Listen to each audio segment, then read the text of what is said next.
Welcome to my class in World Religions. My name is Michael Gold. I'm an instructor in both philosophy and religion. Till now, I've mostly taught philosophy classes. This is actually the summer of 2013, my first attempt to teach a religion class, but I'm a rabbi full-time, so religion obviously is a passion of mine, and I'm learning as I go. I'm very intrigued by the place where philosophy and religion come together. Religion, obviously knowledge comes through revelation, through tradition, through authority, whereas philosophy, knowledge comes from reason. Can we put philosophy and religion together? The medieval thinkers all did that. They said that philosophy is really faith in search of reason. Faith in search of reason. That's a quote from Anselm, who we're going to get to in a few moments. But let's look from a philosophical point of view a little bit at religion. First of all, I want to define a number of terms that you really need to know. Probably the most important when it comes to religion, particularly the Western religions of Judaism, Christianity, and Islam, is theism, Theism. Theism is the belief that not only is there a God, but it's a personal God who intervenes in the world, who created the world, who brought us out of Egypt. If you're a Christian, who sent his son to die on the cross. If you're a Muslim, who gave the Quran, revealed the Quran to Muhammad. A God involved in the world is a theistic God. If you believe there's only one God, you're a monotheist. Christianity, Judaism, Islam are all monotheistic religions. The belief that there's one God, as opposed to polytheism, which says that there were many gods. And back in the ancient pagan days, the pagans were polytheists. But another approach, and one that really grew out of the Enlightenment, is the notion of deism, or deism, D-E-I-S-M. That is a much more rational belief that God did create the world, but God has not been involved in the world. It denies miracles, it denies revelation. Thomas Jefferson was a deist, and Thomas Jefferson actually had his own Bible where he crossed out any verses that speak about God speaking or God doing miracles. So deism, the belief that God created the world, has since ignored the world. It's very hard to worship a God who created the world and then has ignored it. Atheism is the belief that there is no God. It's an actual belief, as opposed to being an agnostic, agnostic. Gnostic means knowledge, which says we don't know. There's no way of knowing whether there's a God or not. So that's the difference between atheism and Gnosticism. There's also pantheism. Spinoza, one of the great philosophers, was a pantheist. Pantheism is the belief that God is within nature. God and nature are really the same thing. There is only one substance, according to Spinoza, which we can call God, or we can call nature. And that's known as pantheism. Another term you should know is what's called panentheism.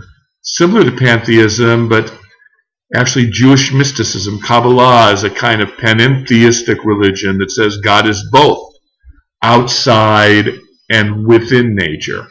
God was here before nature, but God flowed into the world and became nature.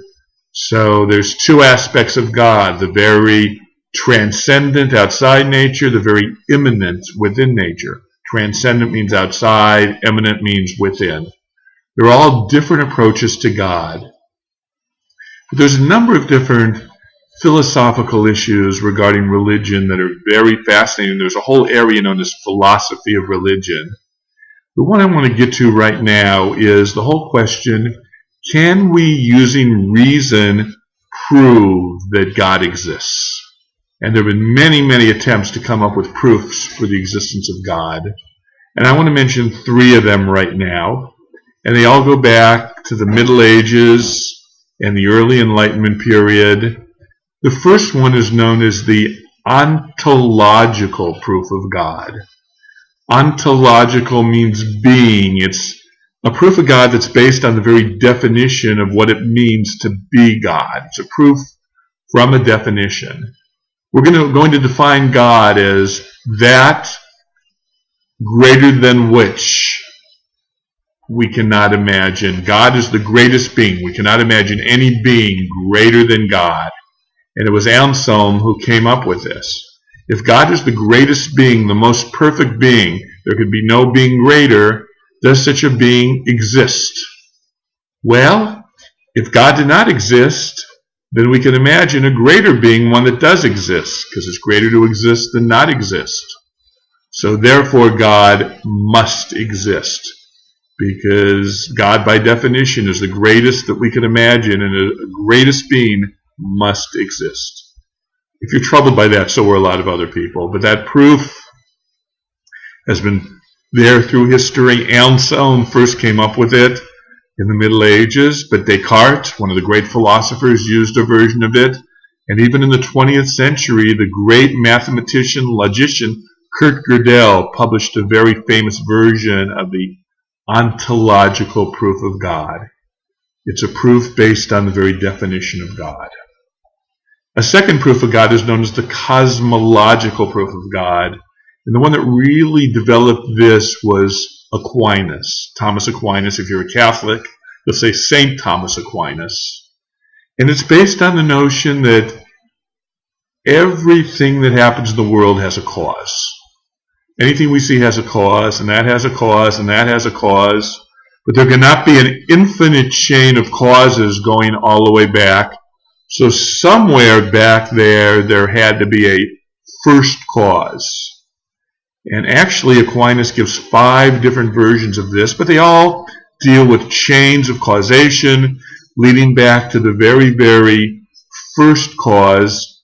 And we're going to give that first cause a name we're going to call God. It's the uncaused cause. And this actually reaches all the way back to Aristotle, who spoke about an unmoved mover, an uncaused cause. And that's known as the cosmological proof of God. And finally, there's a third proof. I think this is the strongest of the 3 proofs, although it's got its own problems. It's known as the teleological proof. Teleology means purpose. We look out at the universe and we see purpose, and it seems to point to a kind of intent, that there's a mind behind the world.